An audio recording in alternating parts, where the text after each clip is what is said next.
Hello everyone, welcome to education point online. मैं बिट्टू कुमार आ गया हूं फिर से इंजीनियरिंग फिजिक्स से एक नए टॉपिक के साथ जिसका नाम है वेव फंक्शन। अब हम समझेंगे कि वेव फंक्शन क्या होता है। तो सबसे पहले वेव फंक्शन समझने से पहले हम आपको कुछ चीजें बताना चाहते हैं कि वेव क्या होता है। तो आप बताओगे वेव क्या होता है। तो जिसमें देखिए, जिसमें सिर्फ एनर्जी का ट्रांसफर होता है, मास ट्रांसफर नहीं होता है, उसे हम वेव बोलते हैं। इसकी डिफिनीशन से हमें कोई भी मतलब नहीं है क्योंकि पूछता भी नहीं है। हमें पहले अभी वेव फंक्शन समझाना है, उससे पहले हम कुछ बेसिक चीजें आपको समझाएंगे, तब जाके आपको वेव फंक्शन काफी अच्छे से समझ में आ जाएगा।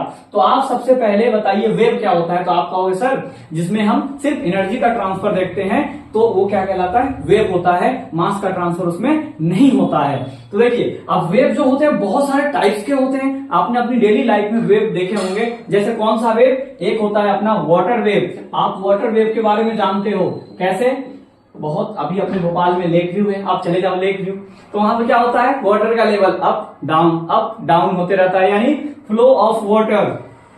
फ्लो ऑफ वाटर, जब वाटर फ्लो करता है तब एक वेव जनरेट होता है, उस वेव को क्या कहते हैं, वाटर वेव बोलते हैं। समझ में आया। तो यहां से जब वाटर ऐसे ऐसे फ्लो करता है, कभी अप कभी डाउन, कभी अप कभी डाउन, ऐसे करके जो वाटर फ्लो कर रहा है तो उससे एक वेव जनरेट होता है, उससे एक तरंग जनरेट होती है, तरंग बनती है। उस तरंग को ही क्या बोलते हैं, वाटर वेव्स। समझ गए।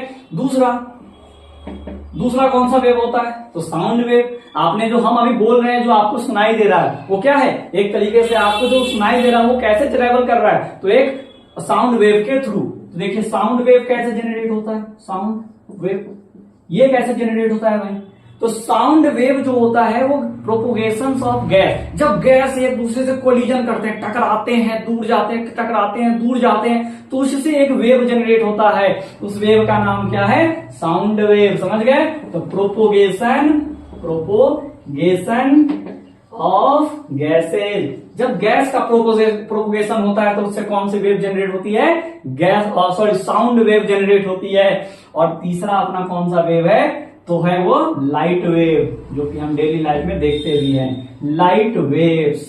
अब ये लाइट वेव कैसे जनरेट होती है, तो देखिए ये जो लाइट वेव जनरेट होती है इलेक्ट्रिक फील्ड और मैग्नेटिक फील्ड के प्रोपोगेशन से जनरेट होती है। कैसे जनरेट होती है, इलेक्ट्रिक फील्ड यानी विद्युत क्षेत्र और चुंबकीय क्षेत्र, जिसको इंग्लिश में क्या बोलते हैं, electric field and magnetic field. यानी जब चुंबकीय क्षेत्र और विद्युतीय क्षेत्र दोनों आपस में कोलिजन करते हैं, आपस में मतलब आपस में मिलते हैं, तब जाके एक वेव जनरेट होता है। उस वेव का नाम क्या है, लाइट वेव। अब कहोगे सर आप तो पढ़ा रहे हो वेव फंक्शन, लेकिन ये हमें वेव के बारे में क्यों बता रहे हो। अभी आपका इसका जवाब मिल जाएगा। पहले आप इस टॉपिक को समझिए, तब जाके आपको वेव फंक्शन अच्छे से समझ में आएगा। पहले हमने क्या बताया आपको, वेव बताया। वेव क्या होता है, तो आप बोलोगे सर जिसमें सिर्फ एनर्जी ट्रांसफर करती है, मास ट्रांसफर नहीं करती है, उस वेव को क्या बोलते हैं, उसे वेव बोलते हैं। और हमने कुछ वेव्स के बारे में बताया, जैसे बताया आपको वाटर वेव्स। आप लेक व्यू जाना और देखना, वाटर ऐसे ऐसे ऊपर नीचे फ्लो करती रहती है, जिससे एक वेव जनरेट होता है। उस वेव का नाम क्या है, उस तरंग का नाम क्या है, तो वाटर वेव्स। ठीक है। उसके बाद एक आता है अपना साउंड वेव। अब कहोगे सर ये साउंड वेव क्या होता है, तो जब गैस एक दूसरे से कोलिजन करते हैं या एक्सपेंड करते हैं, कोलिजन करते हैं या टकराते हैं, दूर भागते, तो उससे भी एक वेव जनरेट होता है। उस वेव का नाम क्या है, तो साउंड वेव होता है। ठीक है। उसके बाद एक आता है अपना लाइट वेव। अब ये लाइट वेव क्या होता है, तो जब हमारा इलेक्ट्रिक फील्ड को हम ई से डिनोट करते हैं और मैग्नेटिक फील्ड को हम बी से डिनोट करते हैं, यानी इलेक्ट्रिक फील्ड और मैग्नेटिक फील्ड दोनों एक दूसरे से कोलिजन करते हैं, तब जाके एक वेव जनरेट होता है। वो कौन सा वेव है, लाइट वेव। अब एक और वेव आता है जिस वेव का नाम है मैटर वेव। क्या है, मैटर वेव्स। तो हम मेनली क्वांटम फिजिक्स पढ़ रहे हैं, तो उसमें हमें जो पार्टिकल जब मूव करता है तो उससे भी एक वेव जनरेट होता है। उस वेव का नाम क्या है, मैटर वेव। यानी जब आपको क्वांटम फिजिक्स पढ़ रहे हो तो इसमें पार्टिकल्स जो अपने ड्यूअल नेचर हमने लाइट्स के पढ़े थे कि जो अपना लाइट्स होते हैं वो ड्यूअल नेचर दिखाते हैं, एक पार्टिकल्स की तरह, एक वेव की तरह। तो हमारा इसमें एक वेव आ जाता है मैटर वेव। ये मैटर वेव कब जनरेट होता है, जब कोई पार्टिकल मूव करता है, यानी और उस पार्टिकल मूव कर रहा है, उसके वेरिएशंस को कौन पता लगाता है, तो यही भैया पता लगाता है वेव फंक्शन, यानी variation of variation of wave function, ठीक, जिससे कौन सा वेव जनरेट होता है, मैटर वेव जनरेट होता है। जब हमारा पार्टिकल मूव करता है तो उससे भी एक वेव जनरेट होता है।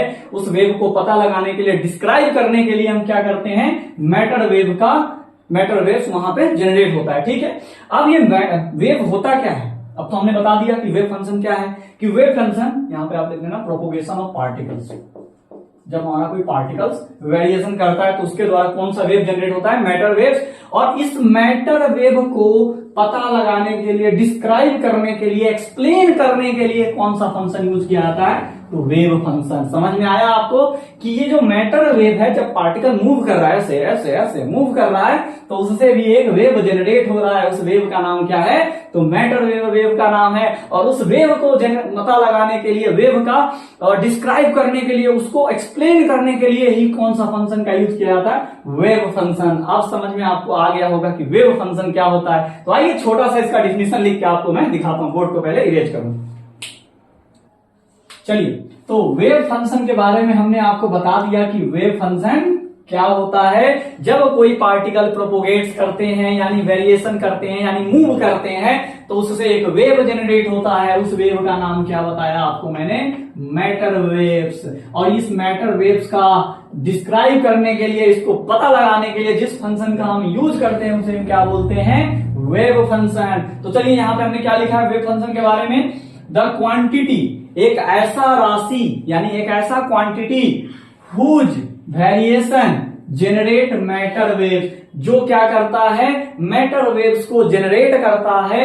उस फंक्शंस को हम क्या बोलते हैं, वेव फंक्शन बोलते हैं। यानी वैसा फंक्शन जो क्या करता है, मैटर वेव सबको जनरेट कर देता है, उस फंक्शन का नाम क्या होता है, वेव फंक्शन। और इस वेव फंक्शन को हम डिनोट किससे करते हैं, ये त्रिशूल दिख रहा है, बहुत बढ़िया त्रिशूल दिख रहा है आपको, नहीं, ये त्रिशूल का नाम क्या है, साई। क्या नाम है, साई बाबा नहीं, साई नाम है इसको। इस त्रिशूल का नाम क्या होता है, साई। आप त्रिशूल मत समझ लेना, त्रिशूल नहीं है ये साई है। वेव फंक्शन को कैसे डिनोट करते हैं, तो साई से डिनोट करते हैं। ठीक है, उसके बाद ये जो वेव फंक्शन होता है, इसका कोई फिजिकल सिग्निफिकेंस नहीं है, इसका कोई फिजिकल सिग्निफिकेंस है ही नहीं, बट ये एक मैथमेटिकल क्या होता है, एक मैथमेटिकल टूल है, जिसकी मदद से हम मैटर वेव्स को डिस्क्राइब करते हैं, जिसकी मदद से हम मैटर वेव्स को क्या करते हैं, एक्सप्लेन करते हैं, इलाबोरेट करते हैं और पता लगाते हैं। ठीक है, कि यहाँ पे कितना मैटर वेव्स जनरेट है, कौन सा मैटर वेव जनरेट है, ये सारी चीजें हम इसमें पता लगाते हैं। मैटर वेव्स के बारे में पूरी ओवरऑल इंफॉर्मेशन निकालने के लिए हम क्या करते हैं, वेव और साई का यूज करते हैं, यानी वेव फंक्शन का यूज करते हैं। और ये एक मैथमेटिकल टूल होता है। ठीक है, अब देखिए ये जो वेव फंक्शन आपको दिखाई दे रहा है, ये एक कॉम्प्लेक्स फंक्शन होता है। कैसा फंक्शन होता है भाई, कॉम्प्लेक्स फंक्शन। आप कहोगे सर ये कॉम्प्लेक्स फंक्शन क्या होता है, तो देखिए कॉम्प्लेक्स नंबर आपने पढ़ा होगा, जैसे कि आयोटा आ जाता है। आयोटा मतलब ये जो आई आपको दिखाई दे रहा है, इसको आयोटा बोलते हैं। जिस फंक्शन में आई आ जाता है, यानी आयोटा आ जाता है, उसको हम क्या बोलते हैं, कॉम्प्लेक्स फंक्शन बोलते हैं। और ये साई जो दिख रहा है ना, इसमें रियल पार्ट भी है और एक कॉम्प्लेक्स पार्ट भी है। तो यहाँ पे ए जो दिख रहा है आपको, कौन सा पार्ट है, रियल पार्ट है। इसकी कुछ ना कुछ वैल्यू है, इसकी कुछ ना कुछ सिग्निफिकेंस है। बट ये जो दिख रहा है आपको इमेजिनरी पार्ट है। कौन सा पार्ट है, इमेजिनरी पार्ट है, और इसका कोई फिजिकल सिग्निफिकेंस नहीं है। तो अगर हम चाहते हैं ये जो साई है, इसका कोई फिजिकल सिग्निफिकेंस हो, इसका कोई फिजिकल सिग्निफिकेंस भी होना चाहिए, तो हम क्या करेंगे, इसके कंजुगेट से मल्टीप्लाई कर देंगे, तो इसका फिजिकल सिग्निफिकेंस आ जाएगा। अब हमने क्या बोला भाई, किसका कंजुगेट। अब कंजुगेट क्या होते हैं, देखिए कंजुगेट मतलब जोड़ी, उल्टा वाला जोड़ी। तो देखिए जैसे यहां पे आपको दिख रहा है वेव फंक्शन क्या है, ए प्लस आयोटा भी ये है, और इसका कंजुगेट क्या हो जाएगा, तो इसका कंजुगेट हो जाएगा ए, और ये प्लस है तो बस इसको कर दीजिए माइनस, आयोटा भी का आयोटा भी, बस बन गया ये कंजुगेट। समझ गए। अगर इसका हमें रियल वैल्यू चाहिए, इसका हमें फिजिकल सिग्निफिकेंस चाहिए, तो हमें क्या करना होगा, इसमें कंजुगेट से मल्टीप्लाई कर देना होगा, तब जाके ये क्या होगा, इसका कोई ना कोई फिजिकल सिग्निफिकेंस निकल के आएगा। तो आइए इस वेव फंक्शन का हम निकालने जा रहे हैं फिजिकल सिग्निफिकेंस, कि वेव फंक्शन का फिजिकल सिग्निफिकेंस कैसे निकलेगा। चलिए, तो इस वेव फंक्शन का कोई अभी फिजिकल सिग्निफिकेंस नहीं है। क्यों? क्योंकि इसमें एक इमेजिनरी पार्ट है और इसमें एक रियल पार्ट है। अगर कोई भी इक्वेशन का रियल पार्ट होता है तभी उसका फिजिकल सिग्निफिकेंस होता है। यानी यहां पे अगर हमें इसका फिजिकल सिग्निफिकेंस चाहिए तो इसमें सिर्फ रियल पार्ट लाना होगा। और वो कैसे आएगा? क्योंकि हमने बताया कि अगर इसका फिजिकल सिग्निफिकेंस चाहिए तो आप क्या करोगे? इसके कंजुगेट से मल्टीप्लाई करोगे, तभी जाके इसका फिजिकल सिग्निफिकेंस आएगा। तो चलिए, साई दिया हुआ है, बताइए, और साई का कंजुगेट क्या हो जाएगा? तो आप बोलोगे सर प्लस है ना, बस आप माइनस लगा दीजिए ना, आयोटा बी लिख दिया। प्लस था, हमने बस क्या लिख दिया? Iota B. अब इसको मल्टीप्लाई कर देना है, तो देखो ये वाला और ये वाला दोनों को मल्टीप्लाई करो तो साई बहुत बढ़िया भाई, हमने मल्टीप्लाई कर लिया। तो साई की वैल्यू पहले क्या है? ए प्लस आयोटा बी, ये मल्टीप्लाई, फिर ए प्लस और प्लस हो गया, ये माइनस लिख दो, ए माइनस आयोटा बी लिख दिया।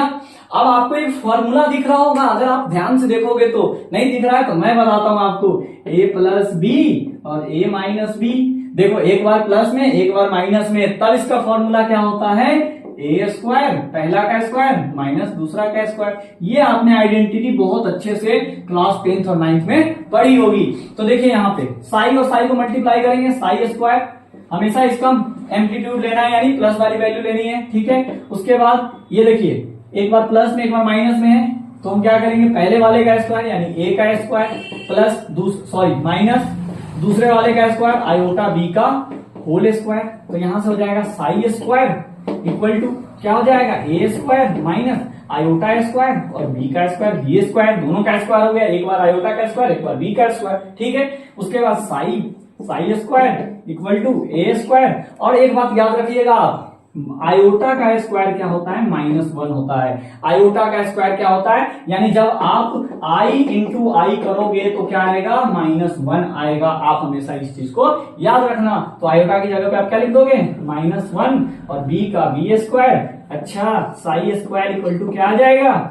ए स्क्वायर और माइनस माइनस क्या हो जाएंगे? Plus B square. अब इसमें से बताओ तो इमेजिनरी पार्ट कहां गया? आयोटा कहां हुआ? कि सर गायब हो गया। आयोटा कहां भाग गया भाई? गायब हो गया, हमने उसको विलुप्त कर दिया। चले जा भाई मेरे यहां से। तो साई का यहां पर क्या निकल के आ रहा है? एक रियल वैल्यू आ रहा है। कौन सी वैल्यू आ रहा है? रियल वैल्यू आ रही है। जब रियल पार्ट आ गया तो इसका फिजिकल सिग्निफिकेंस भी क्या होगा। समझ गए? तो यहां से जो हमने साई की वैल्यू निकाली है, इसके आगे भी कुछ कहानी है, मैं नीचे बोर्ड को इरेज कर लेता हूं। तो ये जो हमारा निकल के आया, ये क्या आया? तो आप कहोगे सर इसमें से आयोटा गायब हो गया, मतलब कि ये रियल पार्ट आ गया। अब रियल पार्ट आ गया मतलब कि इसका फिजिकल सिग्निफिकेंस होगा कि नहीं होगा? तो बिल्कुल होगा, क्योंकि इमेजिनरी पार्ट था, इस वजह से इस साई का कोई फिजिकल सिग्निफिकेंस नहीं था। लेकिन यहाँ पे सिर्फ हमें एक रियल पार्ट दिखाई दे रहा है, मतलब इसका फिजिकल सिग्निफिकेंस क्या होगा? तो इट हैड फिजिकल सिग्निफिकेंस। अगर आपसे अब पेपर में क्वेश्चन आता है और पूछता है कि बताओ वेव फंक्शन क्या होता है और इसका फिजिकल सिग्निफिकेंस क्या होगा, तो आप क्या करोगे? उसके कंजुगेट से मल्टीप्लाई करके ये वाला पार्ट निकाल दोगे यहां से साई स्क्वायर, तो आपको क्या पता चल जाएगा? इसका फिजिकल सिग्निफिकेंस होता है। अब जो हमने यहाँ पे क्या निकाला है, तो आप कहोगे सर हमने तो यहाँ पे फिजिकल सिग्निफिकेंस इसका बताया कि भाई इसका फिजिकल सिग्निफिकेंस तभी होगा जब आप इसके कंजुगेट से मल्टीप्लाई कर दोगे। तो उसको निकालने से हमें एक और फायदा हुआ। क्या हुआ? तो ये जो निकल के आपको दिखाई दे रहा है साई स्क्वायर, इसको क्या बोलते हैं? Probability density. क्या बोलोगे अब? Probability density. अब कहोगे सर ये प्रोबेबिलिटी क्या आ गया इसमें, आप घुसा दिए। तो एक बात ध्यान से सुनिएगा, ये प्रोबेबिलिटी डेंसिटी कैसे आया? पहले के टाइम में जो अपना मतलब पहले जो पढ़ा जाता था वो क्लासिकल फिजिक्स था। क्लासिकल फिजिक्स, ध्यान से समझिए, क्लासिकल फिजिक्स, सीपी में लिख दिया क्लासिकल फिजिक्स। और अभी हम जो पढ़ रहे हैं वो कौन सा फिजिक्स पढ़ रहे हैं? Quantum physics. तो देखिए एक बात बताइए, ये जो क्लासिकल फिजिक्स था उसमें हम एग्जैक्ट पोजीशन पता लगा लेते किसी भी पार्टिकल्स का कि भाई हाँ है कहां पे, वो पार्टिकल वहां पे बैठा है, इस समय इतने टाइम पे इतना यहाँ पे है, उतने टाइम पे वहां हो जाएगा, अभी यहाँ पे है, कुछ देर के बाद वो करोड़ चला जाएगा। समझ गए ना? तो आप एग्जैक्ट पोजीशन क्या कर रहे थे? इसमें पता कर रहे थे। इसमें आपको पता है कि 1 घंटे बाद कोई आदमी यहाँ है तो 2 घंटे बाद वहां होगा। ये चीजें आप सब कुछ पता चल सकता था उसमें। लेकिन अपना जो क्वांटम फिजिक्स है वो एक्सप्लेन नहीं कर पाता है कि भाई कि हमारा जो, अगर मान लीजिए कि कोई पार्टिकल्स है वो मूव कर रहा है, तो जब पार्टिकल्स मूव करता है तो उसका अगर पोजीशन बताते हैं, पोजीशन पता लगा लेते कि यहां पे है, तो उसका मोमेंटम अलग आ जाता है। जब उसका मोमेंटम पता लगाते हैं तो उसका पोजीशन अलग हो जा सकता है। यानी यहाँ पे कौन सा केस बन रहा है, अनसर्टिनिटी का केस बन रहा है, यानी एक प्रोबेबिलिटी लगाई जा सकती है, एक संभावना व्यक्त किया जा सकता है कि ये पार्टिकल यहाँ पे होगा। हम सिर्फ इमेजिन कर सकते हैं, हम सिर्फ अनसर्टिनिटी कर सकते हैं, यानी हम सिर्फ प्रोबेबिलिटी कर सकते हैं। यानी ये साई जो लिखा हुआ है स्क्वायर, ये प्रोबेबिलिटी डेंसिटी है। जब भी मैटर वेव, ये जो मैटर वेव जा रहा है ऐसे, मान लीजिए कभी छोटा कभी बड़ा, ऐसे स्टार्ट कीजिए, छोटा बड़ा, देखिए ग्रुप हो गया, ग्रुप में ऐसे करके जा रहा है। तो पार्टिकल जो है इस वेव में, यही मैटर वेव मान लीजिए, तो इस मैटर वेव में पार्टिकल यहां भी हो सकता है, यहां से लेकर इस पॉइंट से लेकर इस पॉइंट के कहीं ना कहीं बीच में ही होगा। लेकिन हम एग्जैक्ट नहीं बता सकते कि पार्टिकल हमारा यहाँ है, पार्टिकल हमारा यहाँ है, पार्टिकल हमारा यहाँ है, हम एग्जैक्ट पोजीशन नहीं बता सकते हैं। तो इसलिए हम क्या यूज करते हैं, प्रोबेबिलिटी डेंसिटी। बस हम इस चीज की मतलब बता सकते हैं कि साई स्क्वायर की वैल्यू देखकर कि हमारा जो पार्टिकल्स है वो भी है कहां पे। मतलब अगर साई स्क्वायर की वैल्यू मोर है, सीधे लिखने ज्यादा है। अगर साई स्क्वायर की वैल्यू क्या है, ज्यादा है, तो इसका मतलब वहां पे पार्टिकल की होने की संभावना क्या है, ज्यादा है। पार्टिकल्स वहां पे है, इसकी संभावना क्या है, ज्यादा है। ठीक। दूसरा, अगर साई स्क्वायर की वैल्यू लेस है, कम आ गया, तो इसका मतलब वहां पे पार्टिकल्स की होने की संभावना नहीं के बराबर है या लेस है, बोल सकते हैं लेस है। यानी सारा चीज किस पे डिपेंड कर रहा है, तो ये साई पे डिपेंड कर रहा है कि साई की वैल्यू अगर ज्यादा आएगी तो वहां पे पार्टिकल्स की होने की संभावना ज्यादा होगी, और साई की वैल्यू अगर कम आएगी तो पार्टिकल्स की होने की संभावना कम होगी। आप बिल्कुल भी नोट्स के लिए टेंशन मत लो कि आपको पेपर में कैसे लिखने हैं, वो सारी चीजें आपको पीडीएफ फॉर्मेट में मिल जाएगा। बस यहाँ पे आप एक ही चीज करो, समझने का कोशिश करो। नोट्स आपको बिल्कुल हमारे एप्लीकेशन पे फ्री मतलब प्रोवाइड करा दिया जाएगा। आपका बस काम है कि समझो अच्छे से, ठीक है। तो यहाँ पे हमने आपको प्रोबेबिलिटी डेंसिटी भी समझा दिया कि प्रोबेबिलिटी डेंसिटी है क्या, यानी नथिंग बट ये साई स्क्वायर को ये प्रोबेबिलिटी डेंसिटी बोलते हैं। ये प्रोबेबिलिटी डेंसिटी बस इतना काम करता है कि इसकी मदद से हम किसी भी फंक्शन का वैल्यू निकालते हैं और चेक करते हैं। अगर उसकी फंक्शन की वैल्यू अगर ज्यादा आती है तो वहां पे पार्टिकल की होने की संभावना ज्यादा है, और उसकी वैल्यू कम आती है तो वहां पे पार्टिकल्स की होने की संभावना बहुत ही कम है। ठीक है। तो इसके आगे एक और छोटा सा चीज है, वो भी बताना चाहता हूं मैं। ठीक। तो हमने अभी वेव फंक्शन के बारे में दो चीजें पता लगाया। अगर वेव फंक्शन का वैल्यू क्या हो जाएगा, highest value of Sai square. अगर साई स्क्वायर का वैल्यू ज्यादा आ गया तो मतलब हाईएस्ट प्रोबेबिलिटी है उस चीज की कि पार्टिकल्स वहां पे होगा, हाईएस्ट प्रोबेबिलिटी होगी, समझ गए, हाईएस्ट प्रोबेबिलिटी। अगर इसकी वैल्यू लेस हुई, यानी लेस हुआ, less value of Sai square, तो इसका मतलब वहां पे लेस प्रोबेबिलिटी है पार्टिकल्स की होने की। ठीक। अब देखिए, ये जो साई है ये फंक्शन होता है टाइम और स्पेस का, मतलब टाइम और डिस्टेंस का, जैसे एक्स और टी का, ये दो चीजों का क्या होता है, फंक्शन होता है। जहां पे ये क्या है अपना, तो एक स्पेस है जहां पे कोई पार्टिकल मूव कर रहा है, और ये क्या है, एट अ इंस्टेंट, एक निश्चित टाइम पे, एक एट अ इंस्टेंट, किसी टाइम पे, एट एनी इंस्टेंट।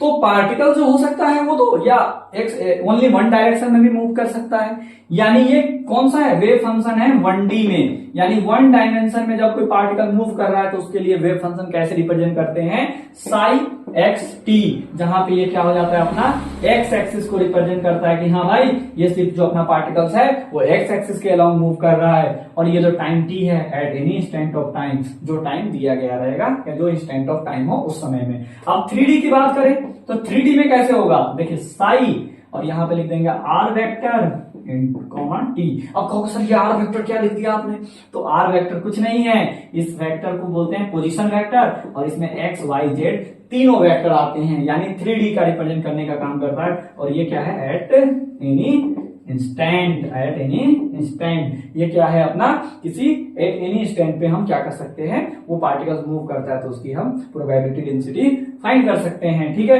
तो हमने अभी आपको बताया कि जो पार्टिकल्स होते हैं वेव फंक्शन 1D में कैसा होता है और 3D में कैसे रिप्रेजेंट करते हैं, ये चीज भी हमने आपको अच्छे से बता दिया। अब इसके बाद एक और आता है इसका एप्लीकेशन, कि कहां पे हमारा ये वेव फंक्शन यूज होते हैं, इसके प्रॉपर्टी वगैरह भी डिस्कस कर ही लेते हैं। ठीक।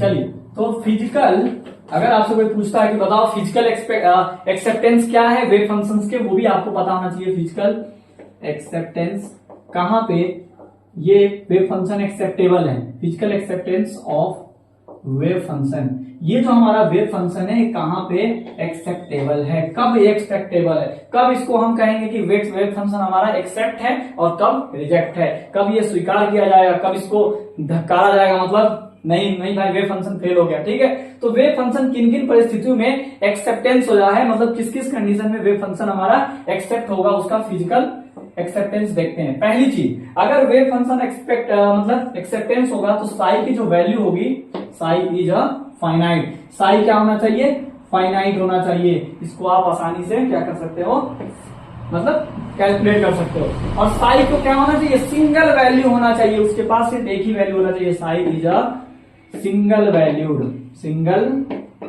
वैल्यूड। ठीक, उसके बाद तीसरा क्या है, साई जो होना चाहिए कंटिन्यूअस होना चाहिए, Sai is continuous function, Sai कैसा फंक्शन होना चाहिए, तो कंटिन्यूअस फंक्शन होना चाहिए। ठीक, और अगर कंटिन्यूअस होगा तो ये अपना डेल, जब इसका डिफरेंशिएशन करोगे at any instant, del psi upon del x, del psi upon del y, del psi upon del z, ये भी क्या होगा, ऑल्सो कॉन्टिन्यूअस, तो ये भी हमारा कॉन्टिन्यूअस ही होगा। अगर ये चार चीजें हैं तो वो वेव फंक्शन हमारा एक्सेप्टेबल होगा। तो यहां तक हमें लगता है आपको वेव फंक्शन के बारे में हमने बहुत अच्छे से आपको वेव फंक्शन क्लियर कर दिया है। आई होप आपको वेव फंक्शन अच्छे से समझ में आया होगा। ठीक है, मिलते हैं नेक्स्ट टाइम।